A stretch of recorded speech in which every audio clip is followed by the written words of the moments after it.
Fancams. If you've been a K-pop fan for more than 5 minutes, you're probably very familiar with fancams. But if it's only been 4 minutes for you, a fancam is a fan-filmed video of a K-pop idol. For example.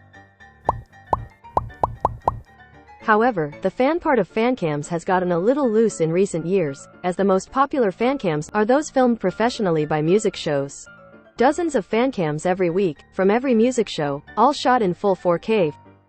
But back in the late 2000s, when K-pop was first hitting its stride, fancams were nothing more than amateur videos from fans in the crowd, uploaded in stunning 240p. So, how did we get here? Do you have 90 minutes to go over it? If you're a K-pop veteran, this fancam probably looks very familiar.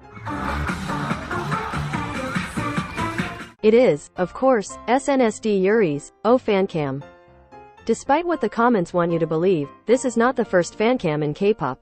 In fact, the channel that uploaded this video was uploading fancams of Yuri and the other Girls' Generation members back in 2009, and has even posted fancams dating back to 2008, when the most popular mobile phones looked like this. Because the internet was still in its infancy at the time, and phone camera is so primitive, it's impossible to say for sure exactly what the first fancam actually was, and chances are, it's just been lost to time. But even though this fancam wasn't the first, that doesn't change the fact that it was incredibly influential. Because when this fancam was posted in May 2010, it went viral. Or as viral as you can go in 2010, I guess. This fancam launched fancam culture across K-pop fandoms. Fan sites popped up all over the internet to post fancams of their favorite idols, and what was once a fairly isolated practice, quickly became a familiar part of fandom culture. It's undeniable that Yuri, sometimes known as the mother of fancams, really paved the way for fancams as we know them today. Without this video, who knows how different K-pop would be. But, even though this popularized fancams among fandoms, they wouldn't be recognized globally for many more years. And I'm willing to bet you all know the fancam that set it in motion.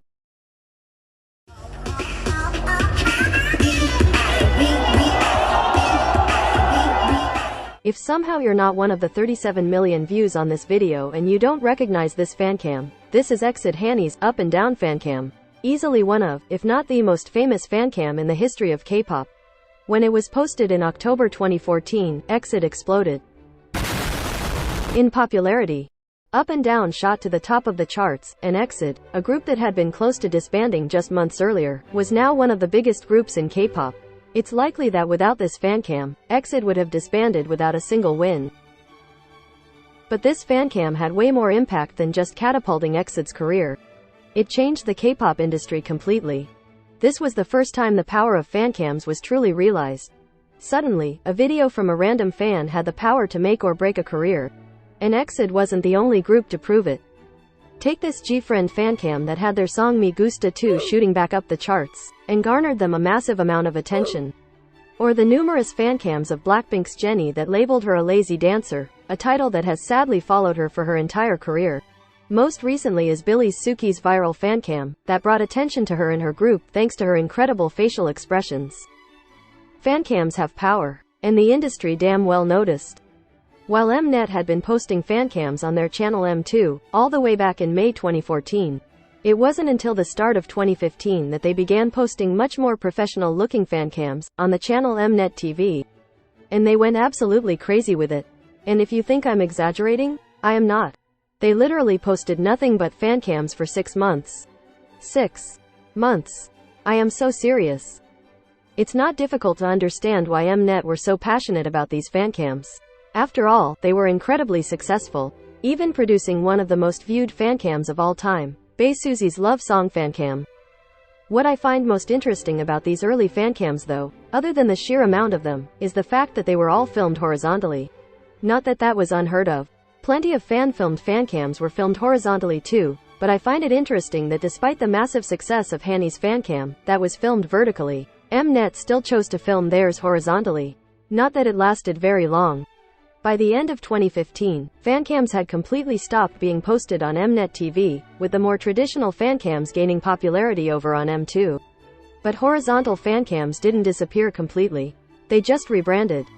While vertical fancams allowed a focus on the choreography and an idol's dancing, horizontal fancams started to focus in on idols' expressions. You might know them as facecams.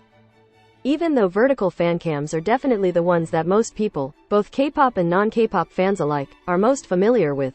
In recent years it's been facecams that have been the most popular, with them raking in millions and millions of views. But even though facecams are the popular choice for YouTube viewers, fancams dominate every other social media site. To figure out why this is, we first need to address Rule 5. Rule 5 Stan Loona. Bloody hell! Loona, the former 12-member K-pop group, loved by gays and K-pop fans alike. Loona was famous long before their debut, all thanks to the viral phrase, "Stan Loona." If you had Twitter back in 2018, and you were lucky enough to get a tweet with more than 100 likes, chances are, you will have gotten a reply from an orbit, telling you to stan Loona. It was difficult to go anywhere on Twitter without seeing those two words posted everywhere. What started as a simple way of promoting a Nugu group, quickly grew into a viral meme. But no Stan Loona tweet was complete without an accompanying clip of a music video, a smiling Chu, or a fancam. This was likely a lot of people's first exposure to fancams. And it wasn't the best. This meme got annoying real quick. For obvious and horrific reasons. But K-pop fans only got more intense with their use of fancams. At some point someone realized that fancams were actually great ammunition for cancel culture. Homophobes, transphobes, racists, the second they opened their mouths, there'd be a K-pop fan in their replies telling them they were stupid and to stan their faves.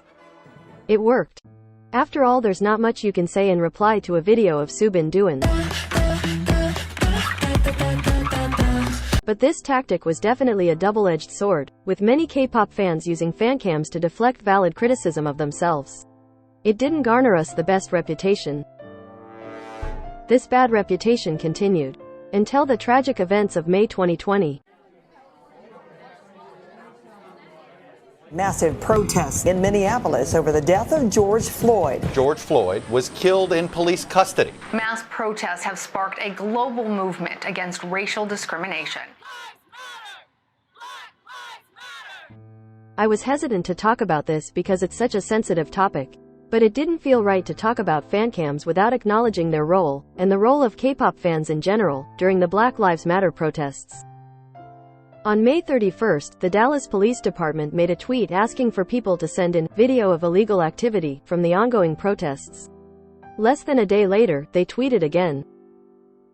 Technical difficulties, you say? Nothing to do with the hundreds of K-pop fans spamming fancams on your app? This wasn't the only time K-pop fans banded together. 4 days later, the bigots of the internet declared a Whiteout Wednesday, hoping to trend hashtags such as White Lives Matter, All Lives Matter, and Blue Lives Matter. It didn't really go to plan. Well, I guess they did trend. But I don't think this is what they had in mind.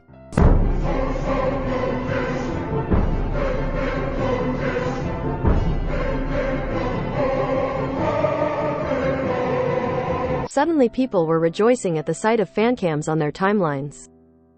I think what K-pop fans accomplished in 2020 is quite admirable. Even if it is just a drop in the ocean of the bigger picture. At a time when we couldn't do anything. You must stay at home. They did something, and I think any attempt to silence hate is admirable. But K-pop stans are still little shit. It was also around this time that a disturbing situation involving K-pop fancams began to develop. Known as the fancam situation, videos were posted across social media sites that seemed pretty normal at first. A K-pop idol, dancing like in any other fancam.